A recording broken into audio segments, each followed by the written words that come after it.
देसाई ने बाहर मकान बनाया, पहले तो मैं एक 250 उसमें लिया करता, मेरे को जगह अनुकूल पड़ेगी। फिर आज डॉक्टर है, ये काका है, उसने बहुत बढ़िया एक बना दिया, ₹1,00,000 खर्च करके। अभी वो उसमें रहा करता जाके, वो मैं आ जाता तो बंद रहता है, मैं जाके रहता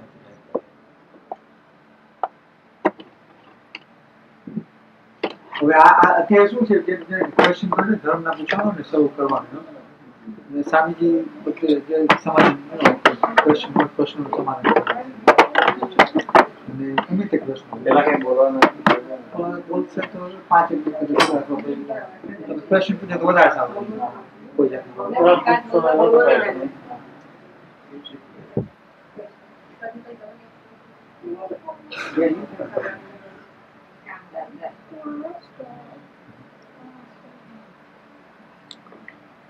बात जी आप कल हम बात करते हैं बात अंतःकरण, तो अंतःकरण को शुद्ध करने के लिए क्या करना चाहिए?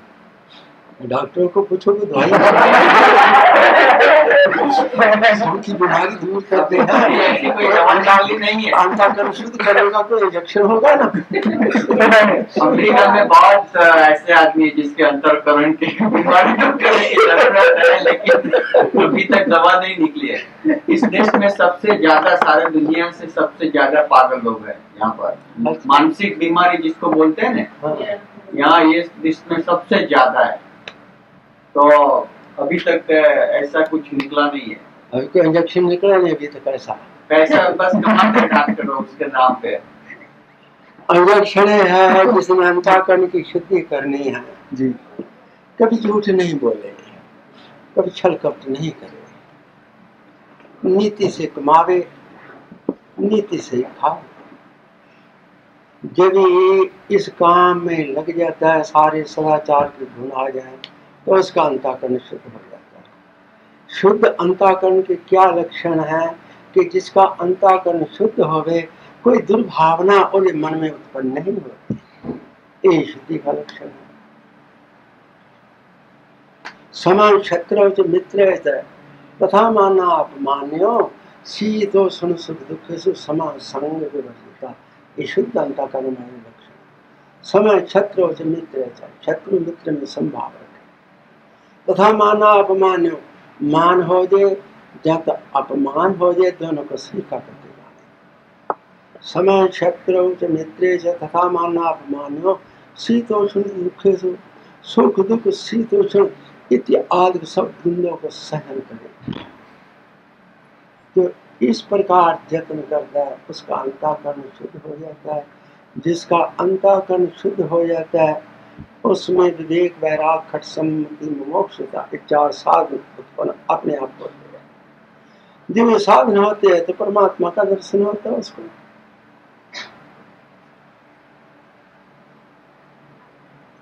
परमात्मा तो सबके साक्षात्कार है। अंतःकरण की अशुद्धि, अंतःकरण के अज्ञान का ही उसमें ओला है। जिसका शुद्ध अंतःकरण होने से अज्ञान की निवृत्ति हो जाए तो परमात्मा उसका साक्षात्कार। भाग एक श्रीमद् भागवत में लिखा है, भाग्योदय बहुत जन्म समार्जिते, अनेक जन्मों में के अर्जित किए, इकट्ठे किए पुण्य जब ये एकत्रित होते हैं, भाग्योदय बहुत जन्म समार्जिते न सत्संगम चलते पुरुषों यदा वै, उस टाइम पुरुष को अच्छे सत्संग में प्रीति होती है। अज्ञान कृत मोह मद अंधकार, अज्ञान कृत जो मोह है, अंधकार है, नाशे विधाय तदोदाय को उदा अज्ञान नष्ट हो जाता है। अज्ञान नष्ट होने से उसको परमात्मा के दर्शन होते हैं। परमात्मा के दर्शन होने से पुनर्जन्म नहीं होता, ऐसा शास्त्र में एक जगह लिखा हुआ है। जो यत्न करता है अंतःकरण शुद्ध हो जाता है, नहीं करता तो जैसा अंतःकरण वैसे का वैसा ही रहता है। ये भी जब कोई बुरा काम कर दे और सारा काम कर दे तो उसकी प्रेरणा कैसे आती है? उसने हृदय में। गीता में लिखा है, अर्जुन ने शंका करी, अर्थ के परियुक्तो जो पापं चरति पुरुषा अनिच्छिन्न विभाषणे जो बलाद इव नियोजिता। मानस ना इच्छा करदा हुआ है यदि बलपूर्वक लगाया होता है, इस प्रकार बुरे काम में प्रवृत्त होता है। वो कहता प्रेरणा कौन देता है? अगले श्लोक में कामेशा क्रोधेश, जो मानस की तृष्णा है, रजोगुण भावना है, कामेशा क्रोधेशा रजोगुण स्मृत भवा, रजोगुण से नवी उत्पत्ति होती है। इस विषय में कहते इसी को वेरी जाना। जब मानस के हृदय में दुर्भावना हो गए, जैसे तृष्णा को नष्ट करने वाला क्या गुण संतोष। जब भी देखा कि मेरे मन में अत्यंत दुर्भावना तृष्णा उत्पन्न होती है और जो तमोगुण भावना उत्पन्न होती है, उसको संतोष का आश्रय लेना चाहिए। जहाँ संतोष आवे वहाँ तृष्णा रजो भावना दूर हो जाती है। जहाँ क्रोध आवे तो उस टाइम उसको शांति का आश्रय लेना चाहिए। क्रोध की विरोधी तो शांति है, शांति से क्रोध का नष्ट होता है। इस प्रकार जो एक गुण दुर्गुण है, इन विरोधी गुणों की मानस संपादन करे गुणों को, तो लंका का निषिद्ध हो जाता है। यदि कोई भी नहीं यत्न करता तो जैसा चलता रहता। जो भी यत्न करे ये दुर्गुणों का नष्ट करके सद्गुणों की प्राप्ति करे।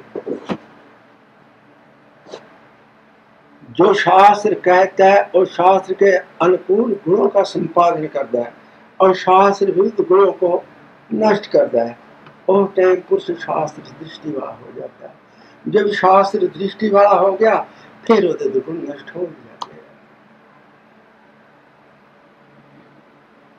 कई पुरुष ऐसे है, उन्हें पूर्व जन्म के कर्म उपासना करे हुए है, उनके मन में दुर्भावना उत्पन्न ही नहीं होती, विकार उत्पन्न ही नहीं होता। पर ऐसे आजकल तो मानस मिलने बहुत कम है, पहले बहुत होते।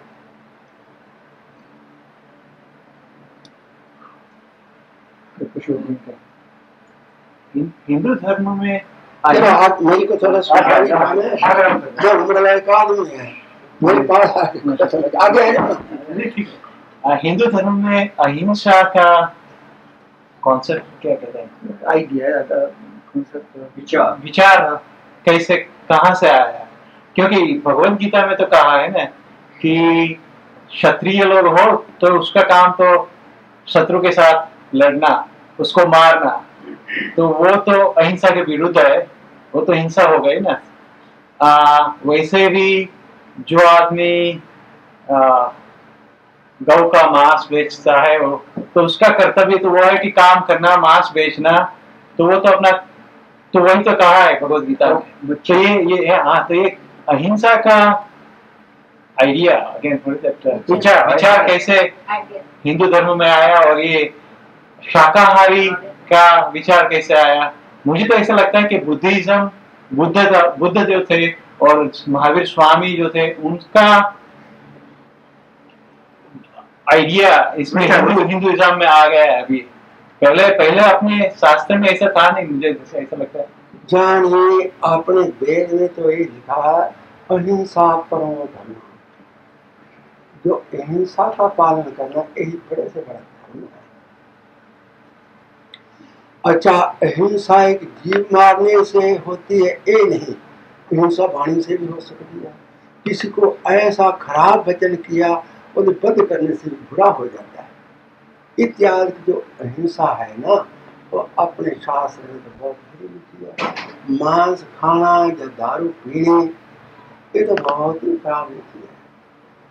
एक जगह ऐसा लिखा है, वर्षे वर्षे सुवेदे जो यजेत सतम समा मांसानी न तो खाद्यति पुण्य फलम सा। एक पुरुष ने उम्र भर मांस नहीं खाया, एक पुरुष ने मांस खाता है पर 1 वर्ष में 1 अश्वमेध जग करता है, ऐसा 100 अश्वमेध जग कर दिया। जैसा उधर 100 अश्वमेध जग का फल है, ऐसा ही मांस न खाने का फल है।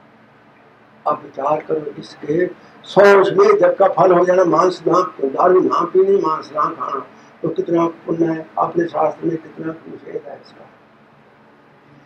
जो कहते हैं मांस खाने लग जाए, दारू पीने लग जाए, फिर कोई अच्छी सत्संग में आके इनसे उसको वैराग हो जाए, फिर उनके फल मिल जाए। सदा जयति यज्ञेन सदा दानानि गच्छति, स तपस्वी सदा विप्रा ज्वच मांसं विवर्जयेत्। जो कहता मांस दारू का सेवन करता, सत्संग में आके उसका परित्याग कर देता है, कहता हमेशा ही यज्ञों के करने वाला। सदा जयति यज्ञेन सदा दानानि गच्छति, हमेशा ही दान करने वाला दाता, वही तपस्वी है, वही ब्राह्मण है। जो मांसं विवर्जयेत्, मांस का परित्याग करते हैं। इन वाक्य में ये जो धर्मशास्त्र के श्लोक लिखा है कि मांस खाना बहुत अत्यंत बुरी बात है। अच्छा, अब एक खुला काम हो गया, मैं किसका नाम लेगा, मैं तो पूछता रहता है ना।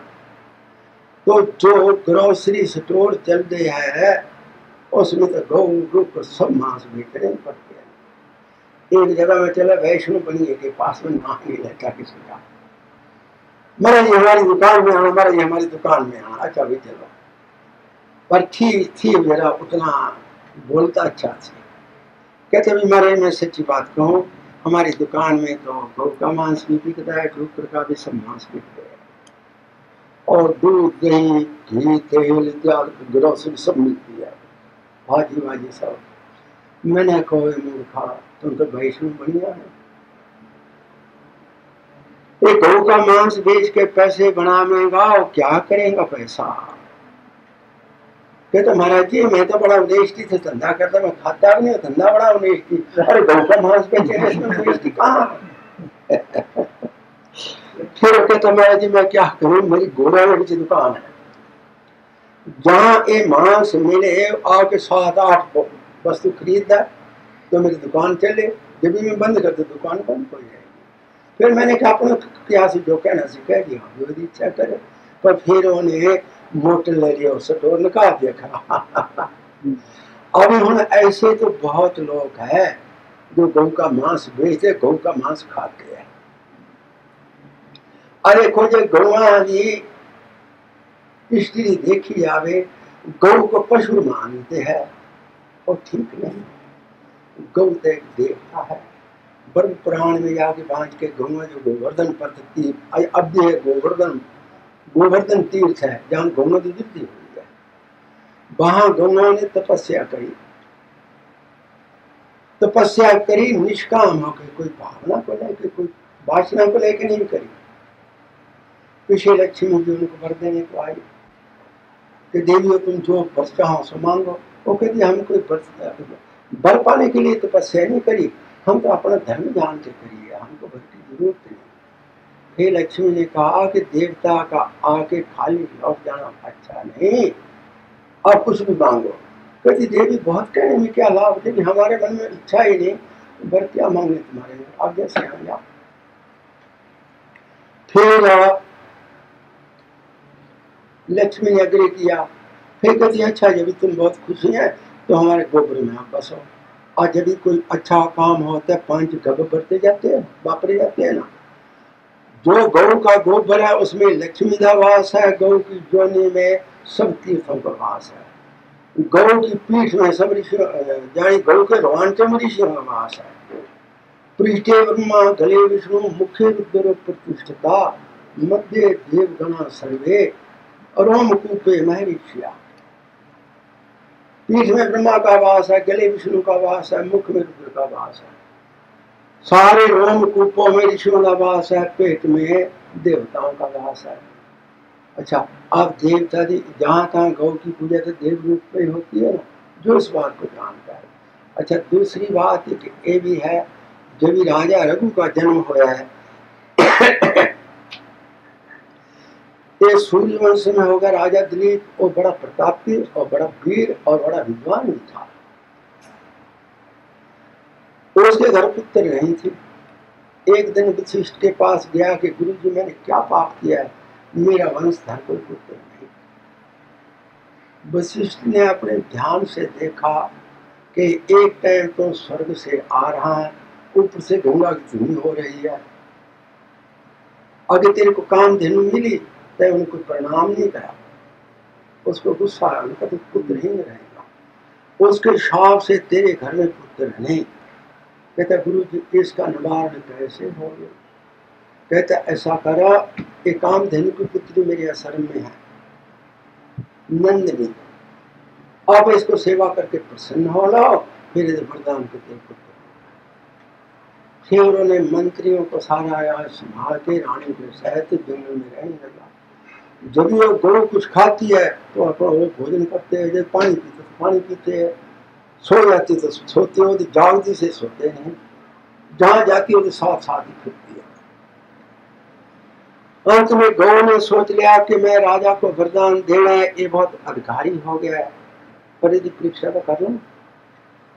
एक दिन जंगल में जाके गौ घास खाती खाती एक जगह बैठ गई तो सो गई। राजा भी थोड़ी देर पास में सो गया। गौ ने अपनी माया से एक ऐसा बड़ा भयंकर सिंह रचा, उस सिंह ने गौ को पकड़ा और गौ आत्मनाद कर दिया। राजा की निंद्रा टूटी, उन्हें धनुष्बाण को हाथ उठाया और हाथ स्तंभित हो गया, कुछ कर नहीं सकता। फिर के सिंह बोल दिया कि हे राजना, तुम क्या मेरे को साधारण सिंह जान दिया कि धनुष्बाण से मार डालो? एक कहते देवदार का वृक्ष है, एक पार्वती ने अपने हाथों से लगाया है और मेरे को यदि रक्षा में छोड़ा है, तो जो कोई आवे वो हमारा शिकार है, इसलिए मैं गौ को पकड़ा, तुम्हें नहीं छुड़ा सकता। फिर राजा दिलीप कहता है हे सिंह, जिसके पास बातचीत हो जाए या साथ डगला जिसके पास साथ चल के गए उसके साथ मित्रता हो जाती है। अब तुम मेरा मित्र हो चुका है, अब जब तुम मेरा मित्र हो चुका है तो मेरी इच्छा तो पूर्ण करनी चाहिए, गौ को छोड़ना चाहिए। कहता अच्छा मैं गौ को छोड़ देता है, और मैं तो मांस खाने वाला जानवर है, आधा मांस मेरे को दे दो, मैं गौ को छोड़ देता है। कहता बड़ी खुशी की बात है, तुम मेरे को खा लो, मेरा जस रूपी दूसरा शरीर उत्पन्न हो जाएगा। बस राजा खबर करके सो गया, इससे मेरे को खा जाएगा। थोड़ी देर को देखा भी सिंह आया नहीं, क्या कारण है? फिर उन्हें देखा ना उधर सिंह है ना कुछ है, गौ बैठी आराम से उगाड़ी कर रही है, बगोला कर रही है।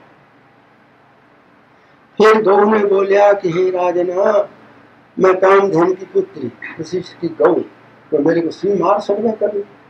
ये तो मैंने तेरी अपनी माया रच के तेरी परीक्षा करी है, और चलो आश्रम में मेरा दूध जितना अग्निहोत्र के लिए चाहिए, जितना वशिष्ठ को चाहिए, कुछ बछड़े को दे दो, फिर तुम दोनों रानी के साथ पियो, तुम्हारे पुत्र ऐसा होगा जो वंशधर हो गए, उससे पहले को होगा ना।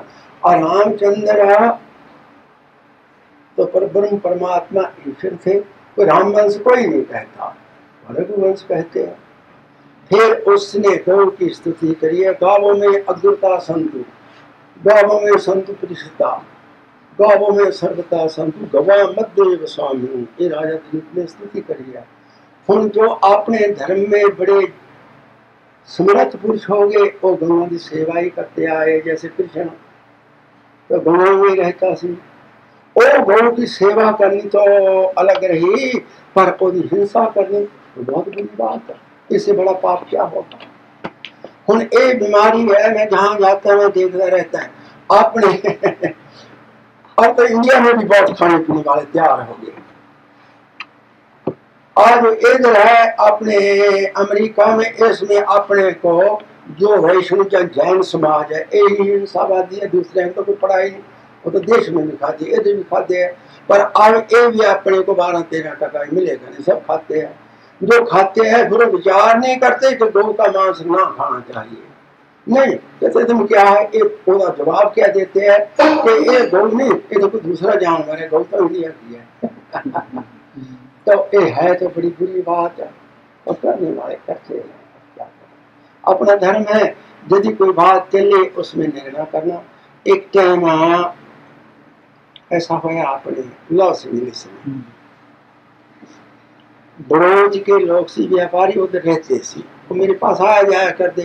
एक दिन ये विचार गौ के मांस का चला, मैं सारा जैसा निर्णय हासिल करके सुना दिया। फिर एक बोल रहा कहता महाराज मैं तो मांस नहीं खाता, पर ये लोग सब घोड़ा लोग खाते हैं। मैंने कहा घोड़ा लोग खाते हैं जी, यही बेचारा घोड़ा तो शंका संबंध आंधी जरूरत नहीं। और घोड़ाओं का धर्म दूसरा होने तो बाइबल में जगह जगह लिखा पड़ा, एक जगह नहीं, बाइबल में जगह जगह लिखा पड़ा है। Don't kill, do not killing, इतिहास बहुत आता है। अभी जब पुस्तक बनाने लगे तो ये मेरे को बीमा बाई कहता अभी महाराज जी ये बाइबल में 10 धर्म 10 एक आते बात है, वो बहुत अच्छे अच्छे आते हैं, वो पुस्तक में लिखे। मैंने तो दिखाओ, सारे पढ़े हमने।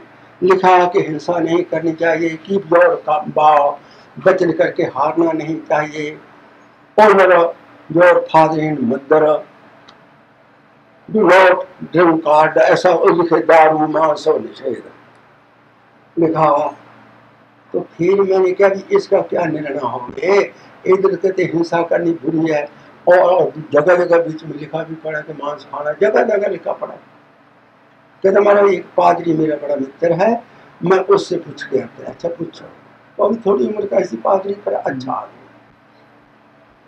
उसने बात करी, कहती चलो मैं महाराज के पास जाता आया।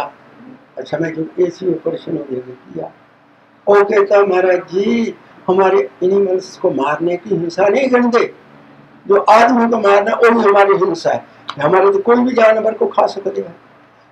इसलिए इन्हें तो धर्म में है ही, पहले नहीं था, कुछ काल पीछे हो गया। पहले तो ये सारे वैष्णव थी, जे गीता जे श्रीमद् भागवत का 12वां सुगंध बांध के देख लें तो पहले कोई घोड़ा बाहर का नहीं थी, उन्हें मांस खाने का धर्म नहीं था। पीछे पीछे जैसा जैसा समय बीतता गया ऐसे हो गया। अब तो अपने भी हो रहे हैं ना बेचारे, अब बुद्ध लोग है, ये तो हिंदू ही है, और एक गौ का मांस अब खुला खाते। पहले गौ की सेवा करते थे, अब गौ का मांस खाने लगे। ऐसा ही अपने देख लो, बंबई में कितने लोग मांस खाने वाले हिंदू, गौ का मांस। इसलिए समय बदल गया, लोग सब इच्छाचारी हो गए, जैसा करें वैसा फल पाए। मांस खाना सर्वथा हिंसा बिना मांस मिले नहीं। एक दिन युधिष्ठिर ने प्रश्न किया कि हे पितामह, क्षत्रिय के लिए कुछ मांस की विधि है? वो कहता, भीष्म जी ने कहा कि हे राजन ये बात तो ठीक है, पर हिंसा तो खरी, हिंसा बिना तो मांस मिले नहीं। उसमें ये निर्णय किया है जहाँ ये जो क्षत्रिय है उसमें शूरता क्रूरता ना हो गए तो प्रजा का पालन नहीं कर सकता, प्रजा में काबू नहीं रख सकता। ये शूरता क्रूरता होने के कारण क्षत्रिय को कुछ मांस खाने का शास्त्र आज्ञा देता है। कितना थे जितना थे राज पालन करना, फिर राज अंत नर्क, राज के अंत में फिर नर्क में जाना पड़ रहा है। तो हिंसा प्रधान धर्म क्षत्रिय का। फिर पुत्र जो होता उसको राज सौंप के आप जाके जंगल में बड़ी भारी तपस्या करा करते, जिस करके उसका पराजित हो जाता। अच्छा, अब तो कहते हैं सारी उम्र मांस तो खाते रहते, तो तपस्या करनी, ऐसा तो कुछ नहीं, वो तो कुछ भी नहीं। हाँ, ये जो कहे कोई कि मांस खाना सर्वथा बुरा है, क्षत्रिय को भी बुरा है, उसका मेरे पास कोई प्रमाण नहीं। देखो राम से बढ़कर कौन होगा। जब राम पंचवटी में गए हैं, मरीच सोने का मृग बन के आया, सीता ने प्रेरित किया कि हे राम ये मृग को पकड़ के ले आओ तो मेरा क्लीन मृग होगा। ना पकड़ा जब मार के छाल मेरे को, यदि खाल मेरे को ले आ दो तो मैं बैठ के भजन कराया करूँ। शास्त्र में लिखा हुआ, ना निर्मितो केनच दृष्ट पूर्व, ना श्रूतो हेममय पुरंगा, तथापि तृष्णा रघुनंदन से विनाश काले गति। जब भी किसी का अनिष्ट होना होता है ना, और बुद्धि विपर्जन हो जाती है। किसी ने सोने का मृग बनाया होवे और जंगल में सजीव फिरे, ऐसा कोई दृष्टांत सुना नहीं। ना किसी ने बनाया है, ना किसी ने देखा है, ना किसी ने सुना है। 3 हेतु होने से भी मृग के मारने में परमात्मा की बुद्धि होगी। और मृग के पीछे लग के भगवान ने सीता खो ली, तो मैं किस जुबान से कह सकूँ क्षत्रिय मांस को नहीं खाना चाहिए। अच्छा, ये और तो ऐसे दृष्टांत तो बहुत है, पर कितना चिर कि जितना चिर आराम करना उन्हें से खा सक रहा है, पीछे का पराजित करना पड़ता है उसको। अब भी देखो जो पलटन के जवान है उनको फर्जियात 8वें दिन के कितने दिनों मांस वगैरह दिया जाता है, और क्या कि इन्हें शूरता क्रूरता रहे और लड़ने से मरने मारने से डरे नहीं।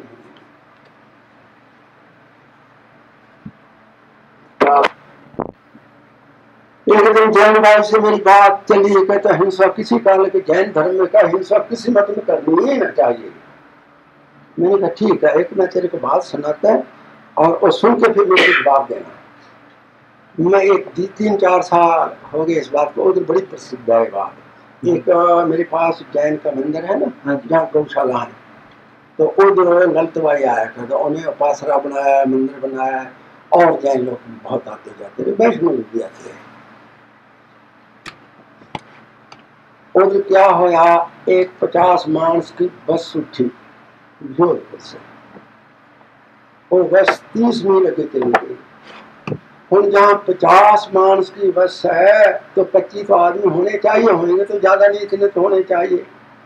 एक को बस में सिख बैठा है, एक जैन की लड़की, वो बहुत खूबसूरत है और दागिना खूब पहरा, हीरा मोती सोना चांदी वगैरह।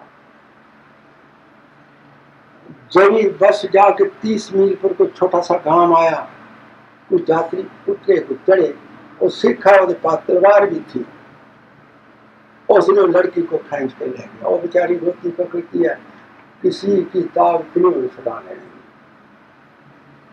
और जहाँ लड़की बैठी सी उसके साथ एक राजपूतानी बैठी सी, और उन दोनों का सखी भाव हो गया।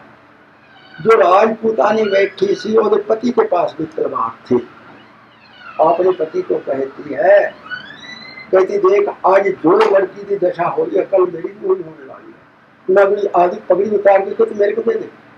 अपने पति को तेज कर दिया ना, वो भी तलवार कहता है लड़की को छोड़ दे, नीचे मौत होने वाली नीचे। उन्होंने भी सामना किया, तलवार मार के गड़ा उतार दिया। बड़ी बनाई बस थाने में चली गई, सब लोगों ने उसकी साक्षी दिया कि नहीं बहादुरी करी है, वो डाकू आदमी से, फिर तो सरकार ने उसको नाम दिया। मैं जैन भाई को कहा नहीं करी तो हिंसा, इसका पुण्य है तो पाप होया, और हिंसा करके लड़की को छुड़ाया कि उसका पुण्य होया तो पाप होया। तो राजा कहता ये धर्म है, जो भी कोई जुर्म होता है वो हिंसा बिना दूर नहीं होता। युद्ध करना एक क्षत्रिय का कर्तव्य है। अरे को पांडव लोग के भी वनवास होया,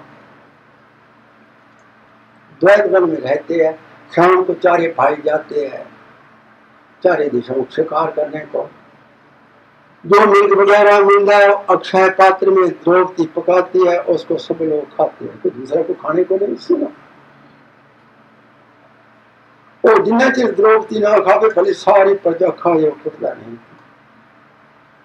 अभी ये बात करी जावे तो क्षत्रियों का राजपालन करने का कुछ काल धर्म है। अच्छा दूसरा ब्राह्मण भी खा सकता है, वैश्य भी खा सकता है, कभी खा सकता है जब मेरे प्राण जाते हैं। ये मांस खाने से प्राण बचते, दूसरी कोई चीज खाने को नहीं, उतना देर खा हो भी सकता है, और वो खा के पीछे प्राचित कर सकता है और समझ आने से। आ देखो जी इसका देखना निर्णय महाभारत में देखो, एक टाइम 12 साल का दुष्काल पड़ गया और विश्वामित्र भूख प्यास मारा व्याकुल जैसा हो गया, प्राण की रक्षा के लिए भंगी के घर का भी खा सकर आपत्ति काल में मिल जाता ना अवस्था। फिर चंडालों की बस्ती में चला गया। चंडाल किसको कहते हैं? जिसके मन में दया ना हो। उधर किसी ने पानी या कोई खाने को कुछ पूछा नहीं, भूख का प्यास का हमारे व्याकुल होते वहां ही वे खाना को गिर गया। थोड़ी देर को धान आया तो देखा निगाह से अंदर झूठी के कुत्ते का मांस सिक्के में पड़ा। विश्वामित्र ने सोचा ऐसे तेने कुछ मेरे को पूछा नहीं, जब रात हो जाएगी ये सो जाएंगे उस टाइम चोरी करो, अब ऐसे ही पड़े रहो जैसे बेभान पड़े रहो। रात होगी चंडाल लोग आके अपने घर पर सो गए। फिर विश्वामित्र चोरी करने को उठा। पहले तो चोरी करनी बहुत ही बुरी है, उन्नास की चोरी, पर आपत्ति काल में प्राणों की रक्षा के लिए कुछ भी कर सकता है। एक घर में घुस गया, चोरी का भी कोई टेलीग्राम होगा ना, तो कोई भाषण हिल गया, आवाज आई, तो लाल की निद्रा टूट गई। उन्हें देखा कि दूसरा हमारे घर में कौन है, अरे कहता तुम कौन है, लाल आंखों करके बोल रहा, आपका लगा कांपने, कहता मैं विश्वामित्र। विश्वामित्र का नाम सुना एकदम ठंडा हो गया। और ये कहते महाराज आप इतने तपस्वी, इतने फेमस हो, आप हमारे नीच लोगों के घर में क्यों आए? वो कहता मेरे प्राण जा रहे थी, इसलिए मैं देखा कोई मेरे को खाने को देगा, किसी ने पूछा नहीं, अब मांस की चोरी करने को आए, कुत्ते का मांस। फिर वो कहता महाराज मांस तो ले जाओ, पर मांस खाना तो बहुत बुरी है, आप भी पुण्य सारा तप नष्ट हो जाएगा। कहता मैं जीता रहूं तो फिर तप कर लो, इसलिए तुम मेरे मांस दे रहे। फिर कहता मांस सभी निषेध है, कुत्ते का मांस तो बड़ा ही निषेध है, और कुत्ते की टंगड़ी का मांस तो बहुत ही बुरी चीज है, शास्त्र अर्थ करे उसने। वो कहते बात छोड़ मैं सब जान गया, तो मेरे मांस दे दो। मांस ले गया, जाके थोड़ी दूर आश्रम में सी और पकाने लगा। कितने देवराज इंद्र आए, कहते हे विश्वामित्र क्या करता है, ये तो बहुत बुरी बात है। कहते शास्त्र में लिखा है कैसे भी प्राणों की रक्षा करनी चाहिए, तो शास्त्र भी कुछ नहीं करता। कहते ऐसा करे तो मांस को दबा दो, मैं अभी वर्षा पा दे, जल्दी जल्दी कर्म हो जाएंगे। फिर मैंने वर्षा इंद्र ने जल्दी पा दिया, कंदमूल सब हो गए, दुष्काल हो गया। फिर कुत्ते के अंगों से जो दबा दिया ना, उसमें तुम्हारा जो कांदा लहसुन वगैरह, कुत्ते के नखों से लहसुन और कुत्ते के नखों जैसे ही रहते हैं, सब अंगों से अलग अलग चीजें हुई है ना, लहसुन ग्रिंजन चाहिए पलांडू कबकानी चाहिए, अभक्ष्याणी दुजाती ना अमेद कर्मकानी। इसलिए इन्हें कभी निषेध है, जिसको सब्जी करके खा जाते हैं।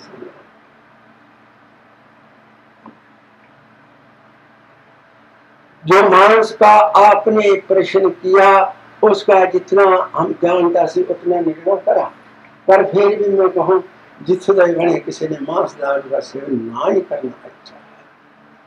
वो तो क्षत्रिय सी करे, आपत्ति काल में हो सकता है, पर बहुत अच्छा तो शाकाहारी रहना। एक जगह कबीर भक्त ने लिखा है, कबीरा जोर किया सो जुल्म है, कहते 9000 दफ्तर लेखा नीक से तब होंगे वो कौन हवाल। क्रू खाना खिचड़ी जाम है अमृत नौन, हीरा रोटी कार ने गला कटा देता। जहाँ कबीर रहता सीधे बाजू में कोई खाट कबीर रहता सी, और मन में कई बार गलानी तो हो। फिर उन्होंने कहा अपने को क्या आपका काम करें, हम आपका करने हैं। अब वो कहता है कि जो कहते हम हलाल कर लिया, जो कहते हमने झटका कर लिया, तो झटका हलाल का तो थोड़ा फर्क है। मैंने सुना है कि जो मुसलमान हलाल करते हैं ना, वो कुछ मंत्र पढ़ के करते हैं, और जो सिख लोग झटका करने वाले वो एक टाइम तलवार मार के कट देते हैं, इतना ही फर्क है। दोनों बाजू में मर्द जीव की हिंसा होती है। जोर किया सो जुल्म है, कहते 9 हलाल, जो हलाल कर लिया क्या अपने आप के पास में आने होते ठीक देखो पकड़ के मार डाला, तो जुल्म है। जोर किया सो जुल्म है, कहते 9 हलाल दफ्तर लेखा नीक से तब होंगे वो। जो मानस बुरा भला कोई कर्म करना ये देख लेता है, कोई देखता नहीं। और दो देवता गुप्त चित्त और गुप्त साथ रहते हैं, और मैं बुरा काम करे वो भी लिख लिया, भला करे वो भी लिखी जाते, चौपड़ा उनके पास है, लिखी जाते सारी उम्र। फिर जब ये धर्मराज के दूते ने ले जाते हैं, वो जाके चौपड़ा पेश कर देता है यमराज के, दिखता फिर जिसको उन्हें मारा होता है, फिर वो उसकी मारने की चीज ऐसा बना देते थे, कोड़ा गला कर जाते हैं। इसलिए कबीर भक्त कहते हैं खूब खाना खिचड़ी जो मैं अमृत लोन, अमृत के समान जिसमें लोन है। फिर रोटी काटना, शिकार दी रोटी के लिए पहले मैं इसका गला कटा, फिर वो मेरा गला कटू, फिर रोटी कारने गला कटा देता हूँ। कि इसलिए एक क्षत्रिय लोगों के पास अम की जगह जब आपत्ति काल में है तब फिर भी मांस खाना अच्छा है। तुम हो गए तो प्राण त्याग ले खाना अच्छा, दूसरी थोड़ी चीजें खाना उससे भी अच्छी अच्छी इधर मांस को टेव पड़ जाती है। इधर मैंने ऐसा सुना कि लंदन में या तो अमेरिका में जो मांस खावे तो अच्छा रहता, नहीं तो तबीयत बिगड़ जाती है। ऐसा मैंने कुछ नहीं देखा। अशाकाहारी इधर भी बहुत मांस खाने वाला तो अच्छे है, मांस खाने वाला तो कई बार बीमार भी पड़ जाते हैं और बीमार भी नहीं पड़ते जल्दी। आप कहाँ के रहने वाला? इंडिया, बॉम्बे। कहाँ? बॉम्बे में घाटों पर। घाट के ऊपर वैष्णव लोगों की बस्ती बहुत नहीं।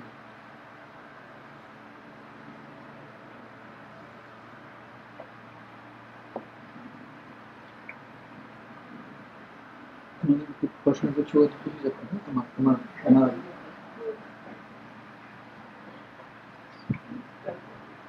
अच्छा बात भी ऐसा बताइए, बोलता है ना 10 धर्म का लक्षण है, इससे आपको समझाए थोड़ा। कीर्ति क्षमा दमोस्तेय शौच इंद्रिय निग्रह धीर विद्या सत्य 10 को धर्म के 10 धर्म के लक्षण मनुस्मृति में कहा है। कीर्ति क्षमा दमोस्तेय शौच इंद्रिय निग्रह धीर विद्या सत्य 10 को धर्म 10 धर्म के लक्षण है। पर सब जगह नहीं चलते, इन्हें भी थोड़ी अगला बदली हो। क्षमो मैं एक संकल्प विकल्प कदम रोक लेना, उस विवेक का नाम श्रम है। दम इंद्रियों को अपने काबू में रखना। तप अनुशास्त्र में लिखा ना तपो न अनशनाथ करो, अनशन वर्त से समान कोई तप नहीं, बड़े से बड़ा तप कहा। क्षमो दमस्तपास्ते बलात्कार जैसे छल कप से दूसरे को धन को अपनाना नहीं। इंद्रियों को अपने काबू में रखना, धीरवान होना, दुख सहन कर जाना, शास्त्र का ज्ञान देना, अक्रोध क्रोध उसको कभी क्रोध आना नहीं। ये 10 धर्म के लक्षण है, जिसमें ये 10 में उत्तरमात्मा कहलाता है। अशान क्रोध कीजिए, अपमीमांसा करें, क्रोध करना पड़ता है। यदि क्रोध ना होवे तो प्रजा का रक्षण कैसे होवे? यदि लोभ ना होवे तो प्रजा का पालन कैसे होवे? यदि काम ना होवे तो प्रजा की उत्पत्ति कैसे होवे? त्रिविधं नरकस्येदं द्वारं नाशनं महात्मनः काम क्रोधस्तथा लोभस् तस्मात् एतत् त्रयं त्यजेत। गीता में भगवान ने 17वें अध्याय में 16वें अध्याय में कहा है। पर इसका ये है, एक दवाई है शोध के डॉक्टर लोग जहाँ वैद्य देते हैं और उसकी मृत्यु कर जाती है। जो बिना साव से करें तो मानस की मृत्यु हो जाती है। जो ये चीजें हैं इन अलावा शास्त्र में लिमिट बंधा है, उस सीमा से बाहर नहीं जाता तो क्रोध करे धर्म भी है।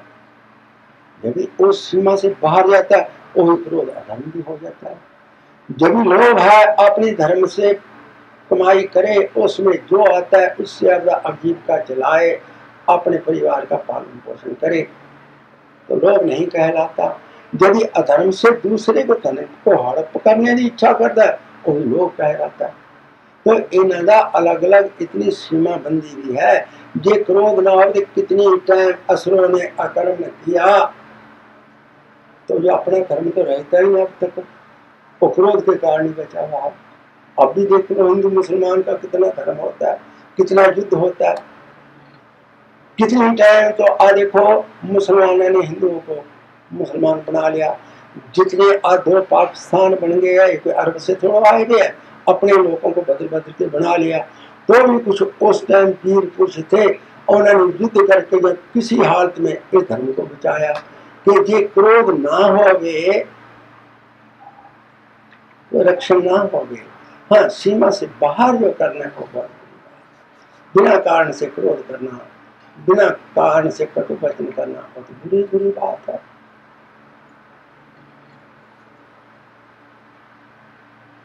अब ऐसा करो, भोजन भोजन कर लो, टाइम हो गया।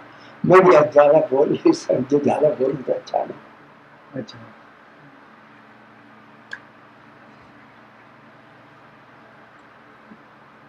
अच्छा भूपेंद्र भाई, वो जो डॉक्टर के साथ बात करनी हो तो तुमने ही करनी है ना? कल सुबह में सोमवार को दिन का कल कल सोमवार।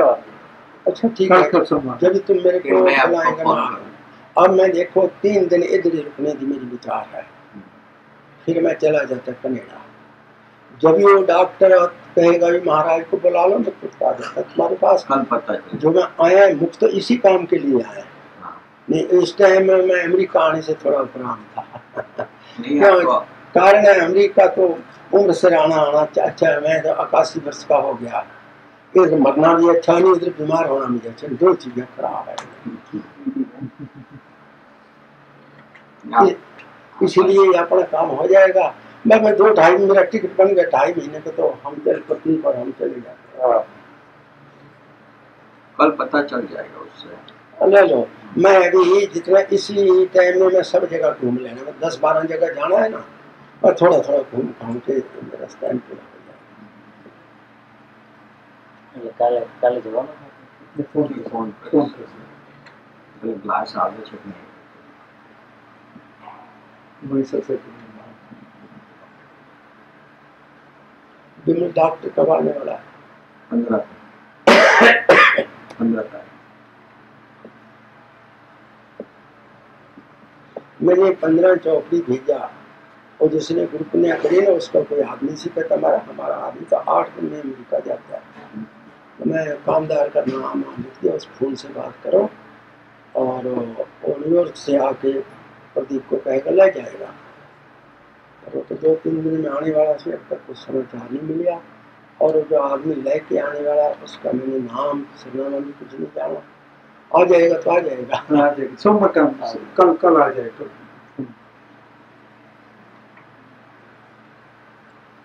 मैं भेजने वाला सी प्रतिमा के पास है, वो कितना चिर उधर आई को हो गया, तो मेरे को तो कुछ समाचार आया ही नहीं।